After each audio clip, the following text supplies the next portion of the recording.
자, 이거니? 자, 얘들아, 지금 이 윤동주라는 분이랑 이 중학교 때도 이런 걸 배울 수도 있는데요. 이육사라는 분은 되게 비교가 많이 돼요. 언제 시대 사람이야? 일제강점기 시대인데 두 분 다 아주 훌륭한 시인이시고 당연히 일제에 저항하신 분이긴 한데요. 성향이 굉장히 달랐던 거죠. 그래서 이 윤동주 시인은 항상 보면은 어떻게 돼 있어?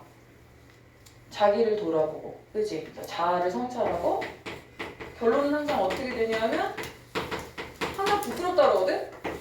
자기 반성이 되게 철저한 분이야. 왜 그러냐면, 이 사람은 스스로를 평가할 때 어떻게 평가하냐면, 나는 이 부정적 현실에서 너무 나약해 보여. 나는 너무 나약해.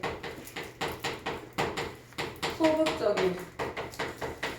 그런 분이라는 게 아니라, 선생님 볼 때 그런 분은 아니었어. 그런데, 이제 이분은 주로 뭐를 통해서? 글을 통해서 이제 저항을 했기 때문에 스스로를 이렇게 나약하다, 소극적이다 이래서 나약한 자, 소극적 자 이런 식으로 되게 평가를 했고 그래서 항상 자기를 반성했고 그렇지만 그 안에서 극복 의지를 보였다라면 그래서 시 내용 자체가 어떠니? 되게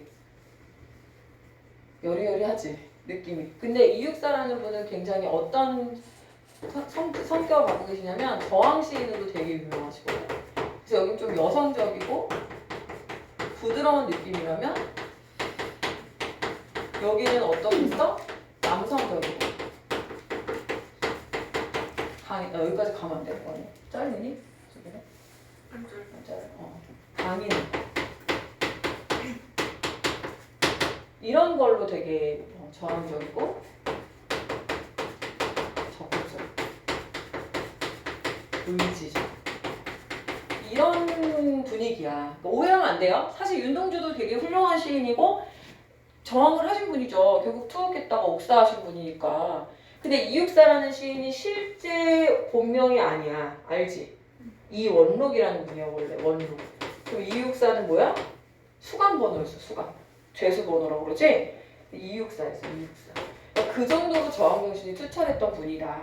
이렇게 생각하시면 돼요. 그거는 시의 분위기에도 그대로 나타나는데 어주 자체가 머조가 태도를 결정짓는다고 했는데 이 어조 자체가 어때? 저항적이고 적극적이고 유지적이야. 여긴 어땠어? 자기 반성적이지. 그지? 나를 부끄러워하고 조금 소극적이면서 이런 내가 되게 슬프고 내가 너무 부끄럽고 이렇게 연약하고 부드러운 어떤 이런 이미지를 드러낸다면 이 시는 그렇지가 않아. 그래서 그런 특징을 한번 잘 비교해서 나타내보자. 그게 여기 나오는 표현이에요. 자화상이 쓰였던 시기에 같은 일제강점기에 쓰인 이육사의 시 절정이다. 화자의 어조와 태도 측면에서 두 시를 비교해보자 라고 얘기했죠? 그래가지고 여기 보시면 이게 자체가 이제 시험 문제로 나오는 거예요. 만약에 이걸 학교에서 가르쳤다. 이거 꼭 나와. 그런데 아까 선생님이 뭐라고 말했냐면 이게 왜 붙어있는지를 알라고 그랬어? 어조가 뭘 결정해? 태도를 결정해. 그래서 여러분이 엄마한테 혼날 때 엄마가 말투가 그게 뭐야 너? 이렇게 혼나는 겁니다. 말투가 뭐를 결정해? 태도를 결정해. 그게 반성하는 태도야 너? 이렇게 되는 거죠. 어조. 그래서 존경이 비읍니다 라면서 고백적 어조가 드러나고 성찰적 태도를 나타내는 분이라면 여기에는 뭐뭐하다 단정적인 어조, 강인한 이미지, 의지적 태도, 알겠지? 남성적이고 강인한. 보기도 전에 이제 얘기를 해봤어요. 자, 이제 내용을 한번 보도록 하겠습니다. 아까 했던 얘기는 이제 더 이상 반복하지 않고 그냥 바로 시 분석으로 들어갈게요. 자, 아까 선생님이 뭐라고 얘기하냐면 수식어 소수로 잘 보라고 그랬다? 무슨 계절? 매운 계절이야, 매운 계절. 매운 계절이면 얘들아 얘는 플러스야, 마이너스야? 마이너스겠지, 그지? 그 다음에 채찍이야, 플러스야, 마이너스야?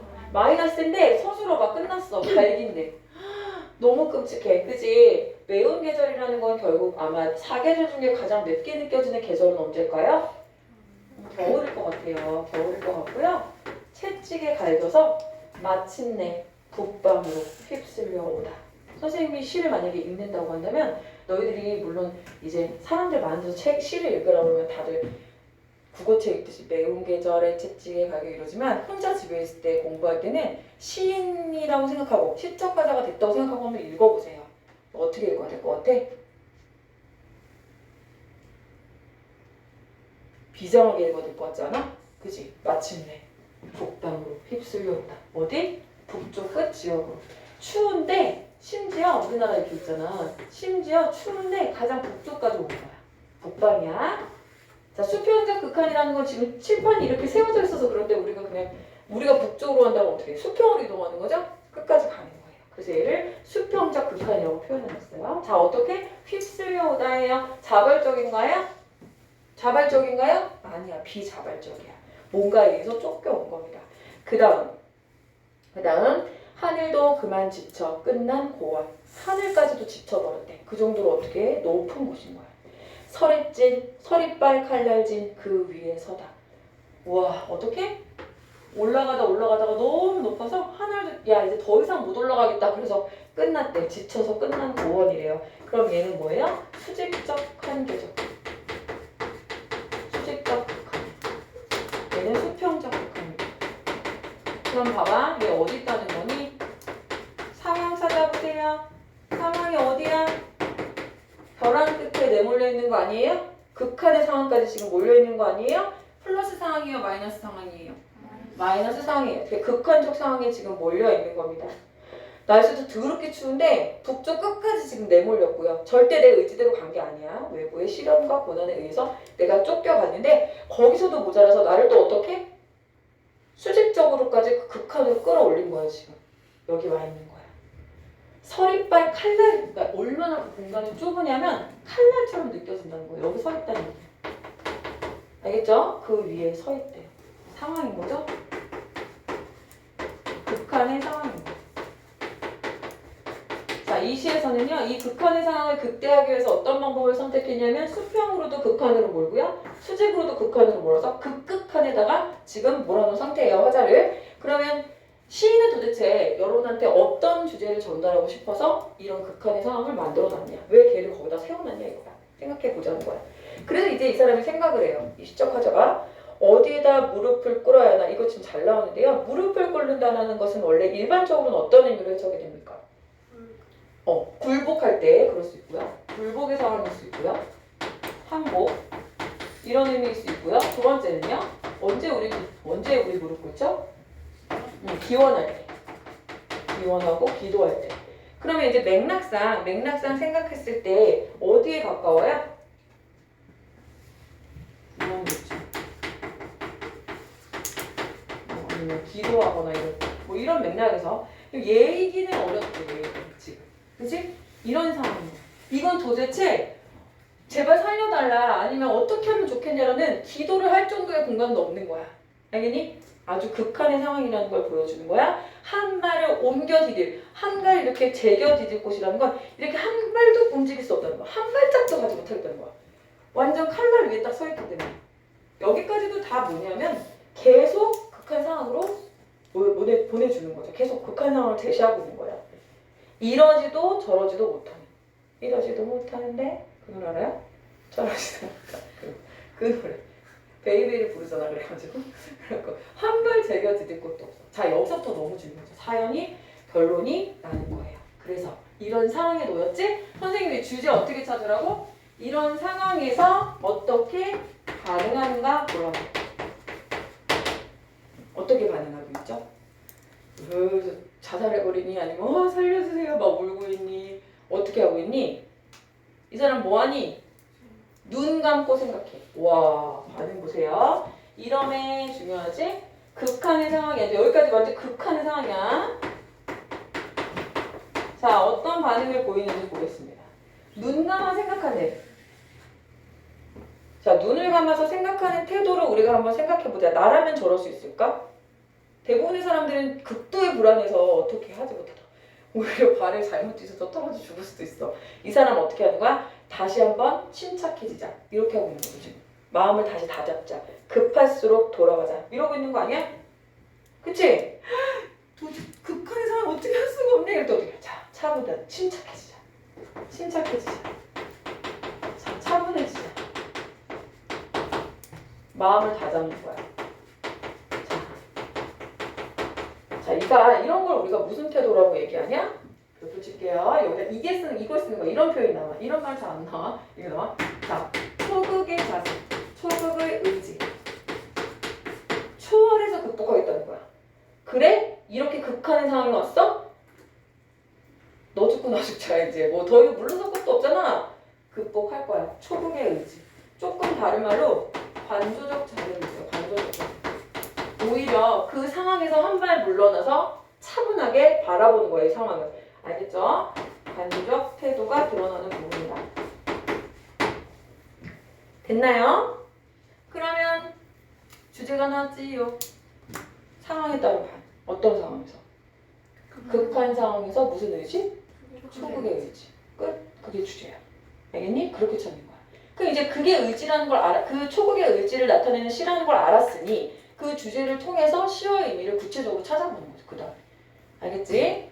자, 그래서 겨울은 강철로 된 무지개인가보다는 그냥 별표를 치시고 이거는 그냥 시험 문제예요. 시험 문제. 제가 다른 학교 거라고 무시하지 말라고 하는 이유가 뭐냐면 이게 여기만 나오냐면 절대 아니야. 2학년 문학교과서에도 나오고 수능에도 나올 수 있고 모의고사에도 나올 수 있고 선지에도 나올 수 있다고. 알겠지? 문학작품은 닥치는 대로 분석해보는 게 좋아. 자, 겨울은 강철로 된 무지개인가 보래. 너무 중요해. 겨울은 있잖아. 겨울이라는 시장도 근데 이 겨울이라는 건 뭐야? 극한 상황인 거잖아. 극한 상황. 그리고 마이너스 상황이고 비극적 현실이지. 그 현실을 바라보는 이 사람의 결론은 뭐야? 이 비극적 상황은, 이 극한 상황은 강철로 된 무지개인가 봐 라고 결론 내렸어. 맞니? 그러면 강철은 플러스야 마이너스야? 마이너스지. 어떤 느낌을 갖고 있어? 차갑고 금속성, 차가운 금속성. 약간 무력과도 좀 무력도 연상되고요. 폭력, 그죠? 폭력과 무력도 연상이 되고 뭔가 무기가 연상되잖아, 그지? 강인함, 잔인함, 뭐 이런 거잖아, 강인함. 뭐 이런 것들이 연상되지 않나요? 한 가지가 연상되는 게 아니라 대체적으로 그렇죠? 무지개는 어떻죠? 예, 플러스예요. 어떤 이미지죠? 희망, 온기, 밝음, 뭐 이런 거 아니에요? 플러스야. 그러면 마이너스와 플러스가 뭐야? 부딪히고 있지? 그치? 어떻게? 부딪히고 있지? 양립할 수 없는 두 개의 개념을 줬는데 두 개의 개념이 충돌하고 있어. 이거 무슨 법이에요? 역설법. 너무 잘했습니다. 그럼 역설법은 왜 쓰는 거라고 했어? 서로 다른 부딪히는 대립적인 어떤 속성을 부딪히게 해서 오히려 거기서 더 큰 진실을, 더 큰 진리를 강조하기 위한 거라는 거죠. 지금 이렇게 극한의 상황이 놓여 있지만 어떻게 할 거니까? 이겨낼 거니까. 그리고 무지개라는 건 사실 뭐야? 이건 좀 어려운, 이건 고3 수준이긴 한데 이렇게 해석하는 것도 있어요. 무지개라는 거는 영원해요? 그렇지 않죠. 금방 사라지는 속성이란 말이야. 그래서 좀 그렇게 해석하는 문제도 나왔었어. 근데 그것도 가능하지. 선생님 뭐라 그랬어? 문학은 해석의 영역이야. 타당성의 영역이라고. 그러니까 너희들이 다양한 개념적인 이해 그리고 여러 가지 분석하고는 분석력의 힘을 길러놓고 그 출제자가 여러분한테 던져주는 물음에 대해서 끊임없이 판단하는 걸 요구한다고 했잖아. 그러니까 그 연습을 많이 해야 된다고 했는데 여기서도 지금 보면은 이렇게 됐으니 어차피 이렇게 생각하는 거야. 어차피 얘는 곧 사라지게 돼. 이렇게 해석할 수 있다는 거죠. 아니면 우리가 일반적으로 배울 땐 이거예요. 분명히 극복할 거니까 희망이 있고 온기가 있고 아름다움이 있을 거니까 그렇게 됐다고 생각하자. 그런 거라고 생각하자. 그렇게 이겨내자. 이런 뜻이죠. 이해됐어요? 이해됐어요? 그러니까 초극 의지를 보여주는 거죠. 그래서 사연은 극한 상황을 초극하려는 의지가 되는 겁니다. 됐어요? 그럼 이제 제목이 왜 절정인지 알겠죠? 왜 절정이에요? 절정이 뭐야? 극한 상황 아니야? 그래서 절정이야. 자, 그러면 이 시를 이제 여러분하고 전체적인 내용을 봤으니까 아까 말씀드렸던 출제 요소가 될 수 있는 형식적 특징을 다시 살펴보겠습니다. 자, 첫 번째 매운 계절부터 가볼게요. 왼쪽에 보시면은 선생님이 여기에도 물론 있는데 여기에 없는 내용들도 좀 있어서 같이 좀 정리를 해드릴게요. 학교에서 안 배웠으면 안 배우면은 거기까지 몰라도 되겠지만 안 배웠어도 내시는 경우가 있습니다. 고등학교에. 왜냐? 배웠다는 걸 전제로. 그래서 알아두셔야 됩니다. 매운 계절. 계절이 맵다. 계절이 맵대.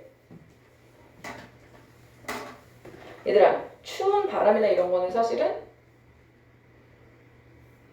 봐봐. 이거를 매운 계절의 채찍으로 이렇게 하면 돼. 이렇게. 매운 갈겨. 이렇게 해석하면 어떻게 돼? 맵다라는 거는 미각이고 얘는 촉각이지. 이렇게 보기도 해요. 혹시 배우면 그렇게 이해하시면 돼요. 그죠? 그러니까 맵게 갈긴다는 거잖아. 맵다라는 건 미각인데 그러니까 뭐야? 미각의 촉각. 미각과 촉각이 같이 들어왔어. 미각의 촉각. 근데 이거는 안 가르쳐주면 그냥 무시하셔도 돼요. 네, 배우는 경우가 있고 안 배우는 경우도 있어요. 그 다음에 거기 써보세요.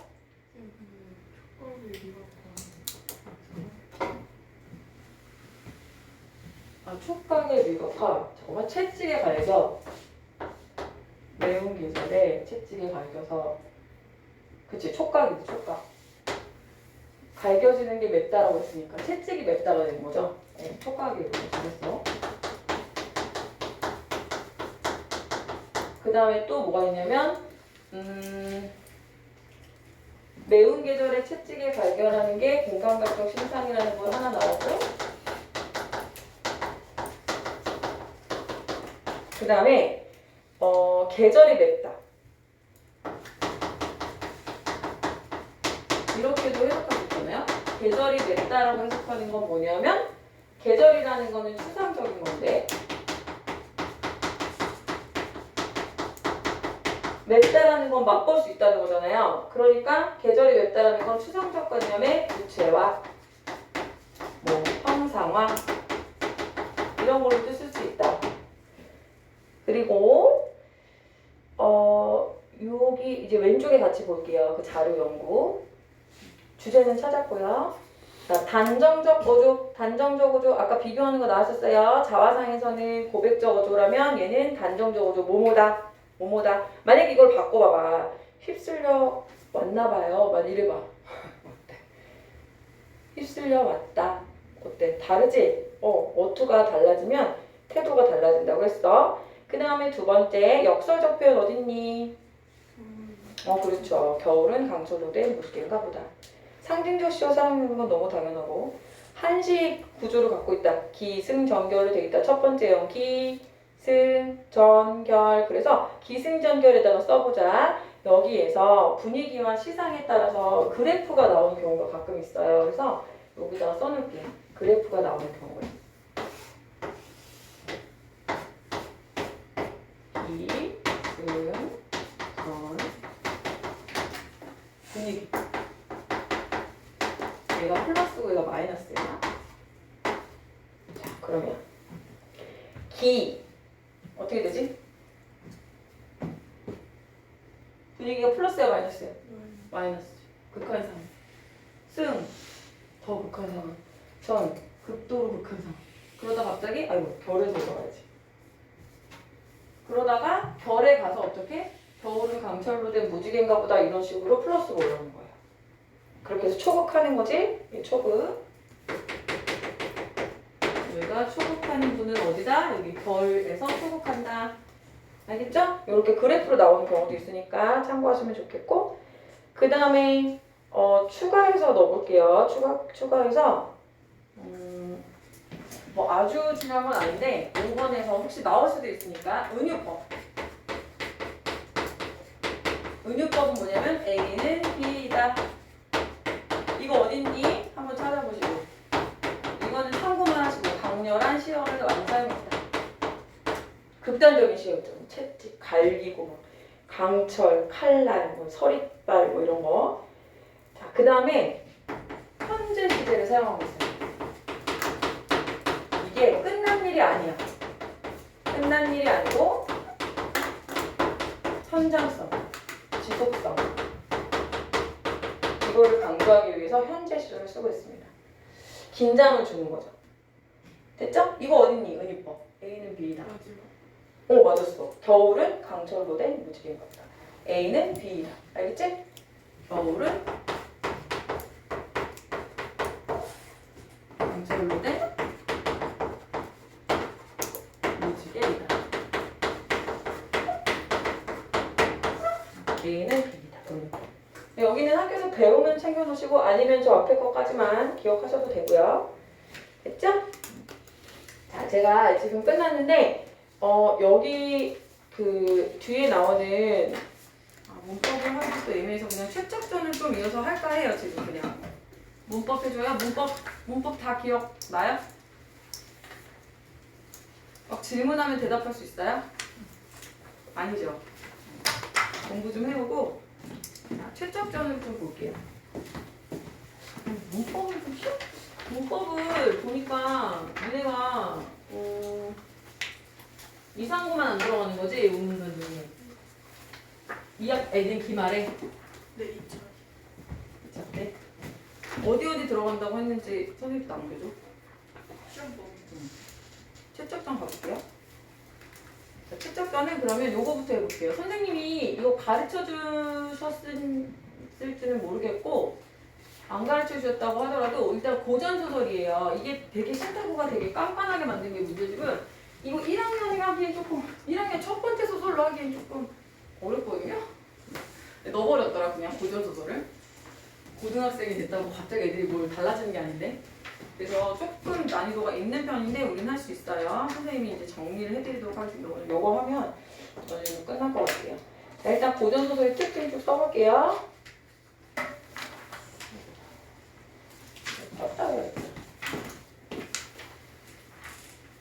너희들이 아는 고전소설 특징 뭐 있니?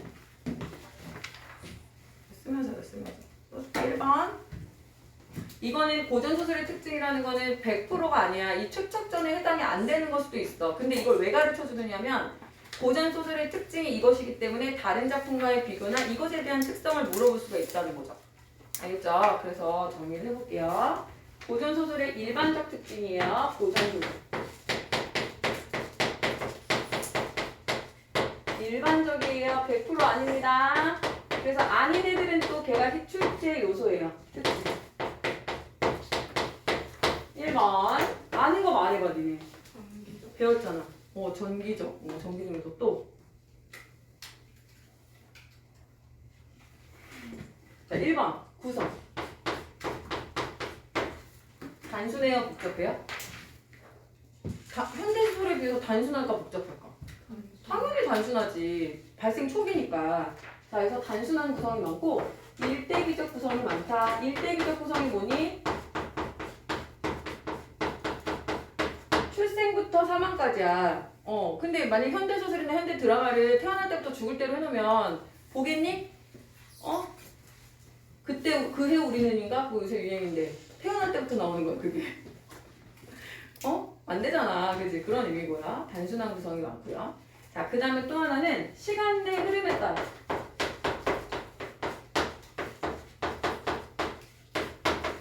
그럼 이거 뭐야? 순행이에요, 순행. 순행적 구성이 많다. 단순하다. 이런 얘기고, 사건 전개는.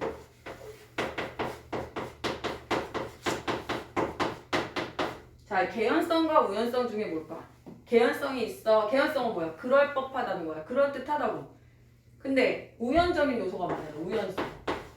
우연이 진짜. 그런 문득, 호련, 갑자기 이런 경우가 많아요. 갑자기 도와주고요. 갑자기 막 누가 나타나고요. 맞아요? 도사 나타나고요. 갑자기 막 동물들이 나타나서 도와주고 막 그래요. 우연적 요소가 굉장히 많다. 자, 그러면 당연히 여기는 구성이 탄탄할까? 구성이 상당히 허술해요. 알겠죠? 구성이 되게 허술할 수밖에 없어. 왜냐면 발달 초기 단계라 그렇지. 세 번째, 배경.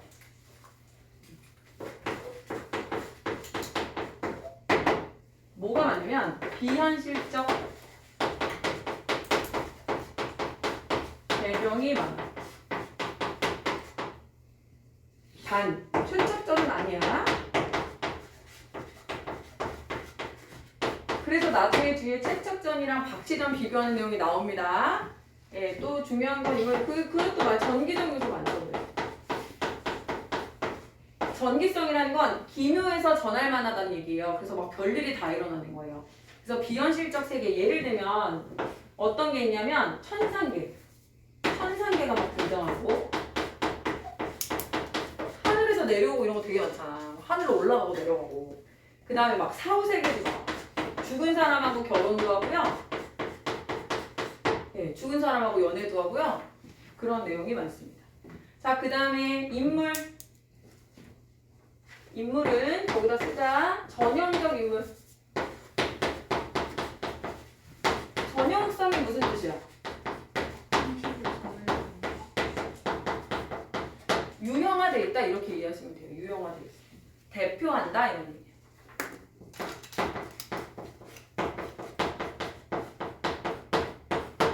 예를 들면 김태희는 미인의 뭐라 그래? 전형이라고 그러지. 김고은은 개성적인 미인이라고 하지. 무슨 김고은을 미인의 전형이라고 하진 않잖아.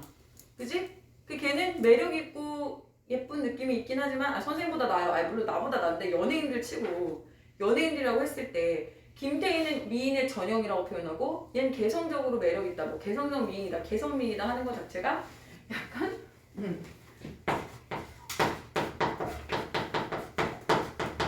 대표성은 떨어지는 거예요. 네, 이거는 이제 현대소설의 특징이에요. 현대소설. 현대로 오면 올수록 개성적 인물이 강해지는 거예요. 무슨 말인지 알겠죠? 그 다음에 평면적 인물이 많습니다. 평면적 인물은 뭐가 변하지 않아요? 성격 변화 있어? 없어? 없어. 자, 얘도 현대로 오면 입체적 인물이라고 표현하면 돼요. 선생님 얘기했었어. 예전에 흥부 놀부 같은 경우는 흥부는 계속 착하고 놀부는 계속 못됐잖아. 중간에 흥부가 더 이상 못 참아 막 이래? 놀부도 내가 너무 심했나? 막 이래? 안 그러지. 근데 현대로 오면 어때? 드라마 같은 거 보면은 착하기만 한 인물, 못되기만 한 인물은 없어. 그렇게 뻔하다고 하는 아침 드라마조차도 뭐야? 악한 데는 다 이유가 있지. 그지? 착했던 애도 더 이상 못 참는다고 뺨 몇 번 맞아다가 그 다음에는 더 이상 못 참는다고 맨날 하잖아. 자기도 때리고. 그렇게 입체적인데 과거에는 평면적이었다. 이렇게 이해하시면 되고. 그 다음에 결말. 아, 맞다. 또 하나 더 있다. 이 전형적 인물에서 어떤 유형이 많이 나타나냐면 너희들 같은 인물. 제자가인 모님. 재주가 엄청 많고요. 아름다운 사람이라는 거예요. 누구야? 엄친아. 그지? 잘생겼는데 공부도 잘하고 성격도 잘하고 운동도 잘하고 악기도 연주할 줄 알고 로맨틱하고 노래도 잘 부르고 막 이러네. 사기캐. 알겠지? 그런 거야. 자, 그 다음에 결말은요. 결말은 주로 어떻게 나요? 오래오래 행복하게 살았습니다. 이렇게 나요. 그죠? 그래서 우리가 그걸 뭐라고 합니까? 해피엔딩이라고 하죠. 기억나시죠? 해피엔딩. 자, 그런데 예외가 있어요. 운영전이라는 작품 우리 배웠죠? 우리 배우지 않았니? 운영전? 중에서 배웠는데 고2 우선문항에서 배웠어. 기억나지? 얘는 뭐야? 얘는 아니야. 그러니까 운영전은 잘 나와 시험에. 얘는 죽어요. 죽잖아요. 그죠? 자, 그 다음에 주제.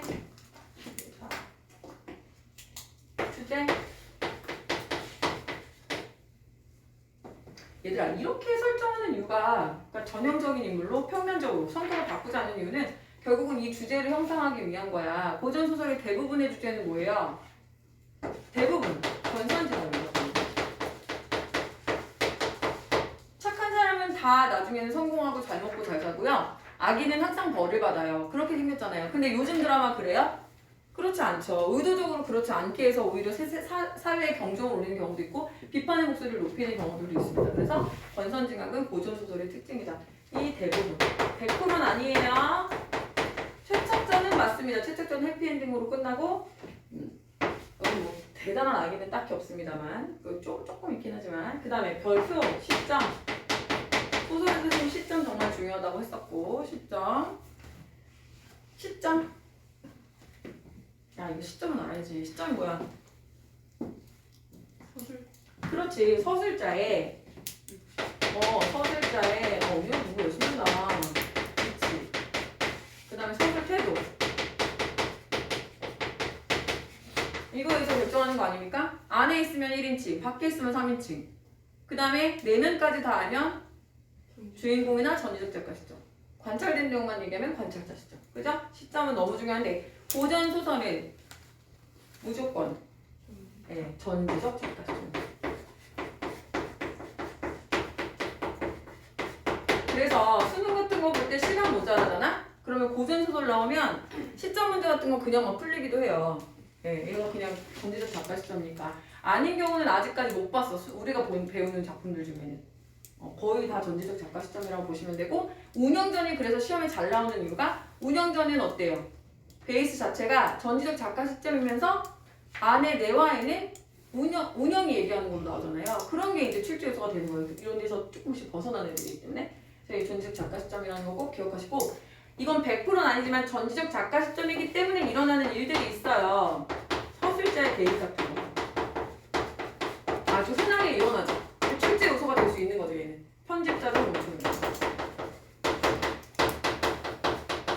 다시 말씀드립니다. 얘는요, 최척전 자체의 특징이 아니라 일반적 특징이고, 최척전에선 이런 요소들이 어디에 보이는가를 이제 여러분이 주안점을 두시고 보시면 되고, 이렇게 기본적인 고전소설의 특징들을 배워 놓으셨다가, 나중에 이게 이제 출제가 되거나 그렇게 되면은 그때 확인하시면 되는 거예요. 알겠죠?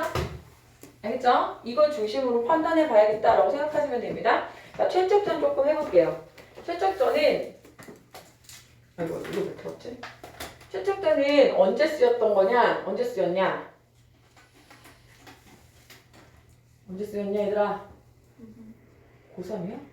아, 조선시대 쓰였어. 자, 그리고 거기 보시면 제목이 뭐라고 되어 있어? 최척전이야. 그치? 그러면 고전소설의 특징은 제목 자체가 뭘로 끝나는 경우가 많니? 전으로 끝나. 저는 주인공의 일대기, 주인공에 대한 이야기, 그런 뜻이라고 보시면 됩니다. 고1 이야기는 난이도가 있고요, 사실. 근데 평가원이 사랑한 문제가 되게 잘 나옵니다. 잘 보셔야 되고, 또 물론 아무래도 그 문제집보다는 교과서가 내용이 더 길기는 하지만 그래도 실질적으로 전문이 나오는 경우는 드물기 때문에 교과서에도 일부가 나와서 내가 최척전을 배웠다고 하더라도 다른 부분이 나올 수도 있는 거예요. 알겠죠? 그래서 줄거리를 중심으로 공부한다고 해도 한계가 있고요. 줄거리 정도는 가볍게 알아두시는 게 좋은데 선생님이 추천드리는 건 그 지문을 처음 봤어도 내가 내용 파악을 하는 게 중요하다. 이걸 다시 한번 강조드려요. 그러면 아까 제가 시에서는 뭐를 강조했어요? 뭐를 강조했어? 시에서는 뭘 파악하는 게 중요하겠어? 정석. 왜? 서정 갈래니까 걔는. 얘 무슨 갈래야? 서사 갈래야. 서사문학이야. 그러면 서사문학이 무슨 뜻이야? 이야기라고 써줘요. 이야기를 통해서 형상화하는 겁니다. 주제를. 자, 아까는 작가가 왜 이런 상황을 만들었고 왜 이런 상황에서 이런 정서를 느끼게 했지를 고민해야 된다면, 이번에는 작가가 왜 이런 이야기를 들려주지? 작가가 분명히 하고 싶은 말이 있을 건데 그 말을 하기 위해서 이 사람은 이야기를 통해서 여러분한테 이야기를 던져준 거야. 그러면 이야기의 구성 요소가 뭐니? 이야기는 무엇으로 구성되어 있어? 그래, 인물사건 배경. 그래서 인사배를 외우라고 했지? 선생님께서 겨울 한국 얘기해줬잖아. 옛날 아랜델 왕국에 사랑스러운 안나 공주와 엘사 공주가 살았어. 엘사 공주에게는 눈을 만드는 마법의 신이 있었어요. 그러던 어느 날 둘이 놀이터를 맞지? 인사배. 인물의 뭘 찾아가면서 읽어라? 정보. 너무 중요해.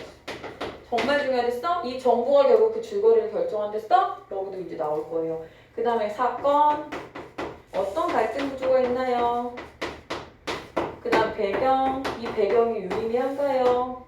얘는 유의미한 편인데 비교적 전체적으로 봤을 때는 원래 고전 소설들은 배경이 그렇게 큰 의미가 없습니다. 얘는 조금 의미가 있어서 살펴볼 거예요. 자, 그 다음에 선생님이 이렇게 맨 처음에 이 앞부분 줄거리 같은 거는 미친 듯이 중요합니다. 왜냐면 우리가 지금 소설을 통해서 줄거리를 파악해가지고 형상화를 뭐 하고 있는지를 파악해야 되는 건데 줄거리를 아예 파악해줬잖아 지금. 너무 중요하겠지. 자, 그 다음에 출제 요소가 뭐냐면 이렇게 해서 이걸 통해서 내용이 나오면 주제가 파악이 되면 그 다음에 얘도 마찬가지야. 형식을 물어보는 문제가 당연히 나오겠지. 그죠? 그런데 고전소설은 여기서 CF 잘 나오는 거 하나 더 있어. 뭐 있게? 한자성어.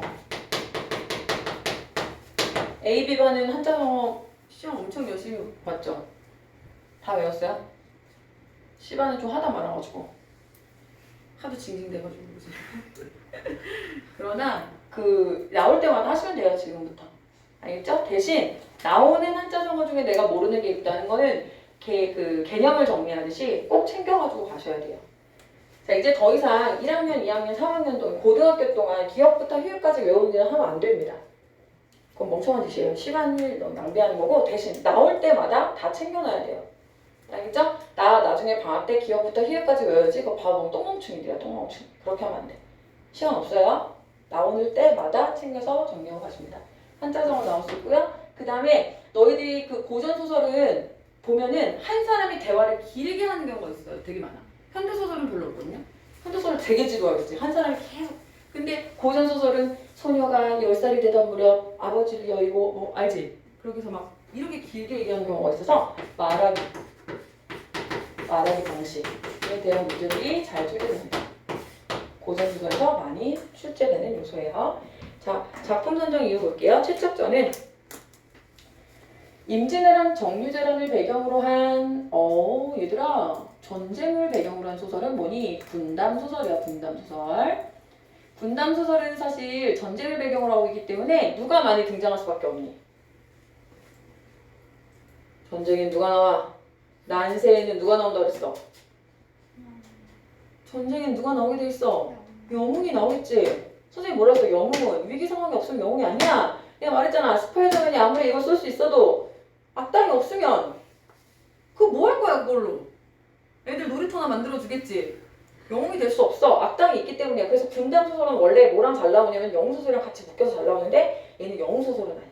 얘는 애정소설입니다. 그게 되게 독특한 점이야. 자, 그러나 실제 역사를 배경으로 했다. 되게 중요하지. 실제 역사를 배경으로 한 이유는 뭘까? 생각해야 돼. 실제 역사를 배경으로 한 이유는 뭘까? 괜찮아. 아무 말은 해봐. 창피하기밖에 더해. 근데 막 얘기해봐. 왜 실제 역사를 배경으로 하는 것 같아 굳이? 현실에 대한 너무 잘했어. 똑똑하네. 친구가 똑똑하네. 이름이 뭐지? 낙연. 나경이. 선생님 친구 이름은 똑같네. 나경아, 잘 지내니? 나경이 잘했어? 뭐야? 실제 역사 속 전쟁을 배경으로 한 뭐가 새로? 리얼리티가 살지. 사실성이 살아나는 거야? 이 소설을 통해 작가가 말하고자 하는 바가 무엇이며 주제를 드러내기 위해 어떠한 문학적 형식을 사용하고 있는 선생님 찾으라는 거지? 말하고자 하는 바가 내용적 측면, 주제적 측면일 거고 어떻게 형성하고 있느냐, 어떤 형식을 사용하고 있느냐를 파악하겠어. 자, 앞부분 줄거리 가겠습니다. 근데 얘는 너희들의 이해를 돕기 위해서 이걸 먼저 할게 그냥. 어차피 내신이니까. 원래 내신이 아니면 선생님 이거 먼저 안 하는 사람인데 내신이니까 정리하고 하겠습니다. 자, 한문소설이고 분담소설 동그라미 치시고요. 분담소설 뭐다고요? 전쟁을 배경으로 하고 있다는 겁니다. 애정소설은 뭐라고요? 당연히 뭐겠니? 남녀간의 사랑이야. 그 외엔 곤란해. 남녀간의 사랑이야. 사실적은 어떻게 확보됐냐면 아까 말씀드렸지만 실제 전쟁을 배경으로 했고요. 실제 그리고 굉장히 현실 묘사가 탁월해요. 그러니까 고전소설 치고 허무맹랑하게 쓰는 게 아니라 정말 일어나는 일처럼 쓰고 있어. 뒤에 이제 박시전하고 비교할 거예요. 그래서 그 다음에 불교적이라는 건요. 계속 불교적 요소들이 나와요. 막 꿈에서 부처가 나오고요. 그 다음에 우연적, 이건 아까 말씀드렸죠? 모든 사건이 우연적으로 일어난다. 이건 고전소설의 특징이었습니다. 별표 전적 착각 시점이고요. 당연한 거고 시대적 배경은 조선시대고 공간 별표 쓰세요. 이 소설은 공간이 되게 독특한데 원래 조선시대의 소설이라고 하는 것은 어디를 벗어나지 못해. 거의 조선 아니면 중국이에요. 여기를 왔다 갔다 해. 그런데 여기는 자 조선, 중국, 일본 여기까지예요. 여기까지. 장소의 확장성이 굉장히 크다. 확장성이 되게 높은 작품이다. 자, 그 다음에 제재는 뭐냐면 뭘 가지고 쓴 거냐면 최척이라는 집안에 이산 가족 들어봤죠? 이산이 뭐냐면 헤어지고 흩어짐. 헤어지고 흩어졌다가 만난다는 얘기입니다. 전란으로. 왜? 뭐 때문에? 전란. 왜 전쟁을 배경으로 할까? 우리나라도 6.25라는 전쟁도 있잖아. 최근? 현대 사회 저번에. 근데 왜 6.25를 배경으로 한 6.25를 배경으로 한 소설을 쓸까? 왜 굳이? 무슨 말을 하고 싶을까? 내가 작가라면 6.25라는 전쟁을 혹은 임진왜란이라는 전쟁을 굳이 배경으로 쓰는 이유에는 전쟁이라는 건 인류의 삶을 정말 송두리째 흔들어놓지 우크라이나와 그런 건데 굳이 전쟁을 쓰는 이유는 뭐겠어? 뭘 말하고 싶어? 전쟁의 참혹성, 전쟁의 비극성 이런 걸 말하고 싶은 거잖아. 그런데 고전소설에는 그런 경우도 있고 아닌 경우도 있는데 여기는 비교적 그런 거 고통을 사실적으로 표현해서 전쟁의 비극성을 드러내긴 했어요. 자, 그 다음에 전란으로 인한 가족의 이상과 재해가 주제예요. 만났다, 헤어졌다. 만남과 이별과 재회를 반복해서 구성된 출제라고 쓰세요. 나옵니다. 어디까지가 만났고 다시 이별했고 다시 만났고 이거. 그 다음에 시대적 상황과 전쟁으로 인한 백성들의 고통을 사실적으로 표현해. 왜? 전란의 참혹성, 비극성 고발하고 싶은 거지. 이런 것들 드러내고 싶은 거죠. 자, 그 다음 실제로 있었던 전쟁, 임진왜란, 정유재란 사실성 부여. 이건 아까 제가 말씀드렸던 건데 조선뿐만 아니라 중국, 일본, 남남 등으로 공간적 배경을 엄청 확장시켰다.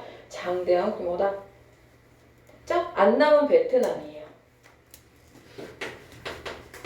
자, 숙제는 뭐냐면 일단 여러분들이 최첨전을 한번 읽어오는 겁니다. 읽어오는 거고 이 신사고 교과서가 시험 범위인 친구들은 이해될 때까지예요. 이거가. 자, 일단은 이게 우리 C반은 원래 C반은 몇 회까지 들었지? 뭐보다? 5회? 5일간 5회까지 했니? 5회까지 했어? A, B반은 3회? 그러면은 우리 A, B반이었던 친구들은 모의고사를 풀어오시고요. 3회를 풀어오시고 C반이었던 친구들은 시조를 풀게요. 시조 어디까지 돼 있지? 우리 2강까지 돼 있나? 네. 그러면 3, 4, 5강. 네? 3, 4, 5강. 야, 모의고사 한 해가 더 많아. 그래도. 3, 4? 3, 4. 3, 4인데 대신 너네 이거 자 봐봐. 주제. 표현 방식 정도는 공부해와야 돼. 거기 있는 거 다 뭐가 나올지 몰라. 알았지? 이거 정도 공부해오시고요. 그 다음에 각자 오늘 배운 내용 복습하기. 문제 푸는 거는 나중에 한 번에 해드릴게요. 고생하셨어요. 아이고 우리 다 공부 너무 열심히 하는 애들이라서 선생님이 너무너무 행복하다. 아주 열심히 하네. 집에도 바로 안 가고. 다들 막